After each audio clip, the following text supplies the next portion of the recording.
pense que ça va être une lumière aussi pour la France, pour les jeunes ou les moins jeunes qui sont en situation de handicap et qui se disent en fait c'est réalisable et je peux peut-être pratiquer un sport.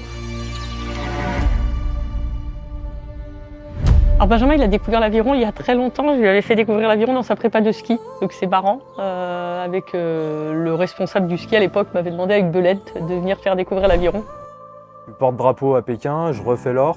Et pour moi, j'avais quasiment fait le tour de ma discipline. J'avais besoin de renouveau en fait dans ma programmation d'entraînement pour pouvoir encore continuer ma discipline. Et du coup, j'ai dit allez go, je me lance dans l'aviron. J'étais face au mur. Il fallait trouver un coéquipier, ça c'est la première chose. Et puis Benjamin est sportif de haut niveau, multimédaillé en biathlon. L'iceberg, il est solide au niveau physique et au niveau mental.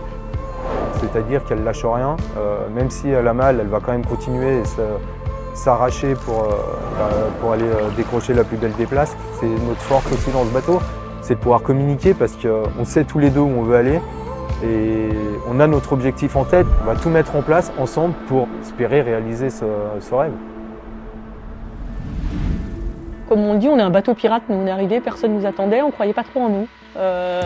On s'est fait notre petit chemin nous-mêmes, on a montré qu'on était là. Quand on passe la ligne, c'est un gros soulagement. Je pense qu'il y a une décharge émotionnelle, mais aussi physique et mentale de se dire putain, on l'a réussi, on l'a fait. On ne pense pas forcément qu'aux Jeux de Paris, mais aussi à tous ceux qui nous ont soutenus et qui nous ont entourés à réaliser ce projet, en fait, que ce soit le staff, les kinés, la famille. Ouais, ça marche parce que il est sportif de haut niveau, on n'aime pas perdre. Puis on s'est lancé un défi un peu fou, je pense, et c'est ce qui a fait qu'aujourd'hui on a réussi.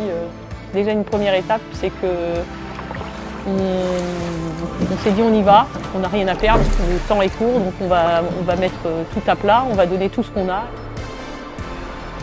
Moi forcément en plus je cumule une saison été, une saison hiver. J'ai une fille qui a 1 an, je la vois pas beaucoup. Et du coup de pouvoir retransmettre ça, c'est encore plus beau, quoi. Bien évidemment, quand on s'aligne, on y va pour la plus belle des médailles, on s'aligne tous pour ça, sinon on ne s'entraîne pas tous les jours. On est aussi conscient de la concurrence, mais ça reste une course, la course d'un jour, donc on va y aller sportivement pour nous. Et puis derrière, j'espère que ces Jeux vont changer certaines choses, vont être un tremplin.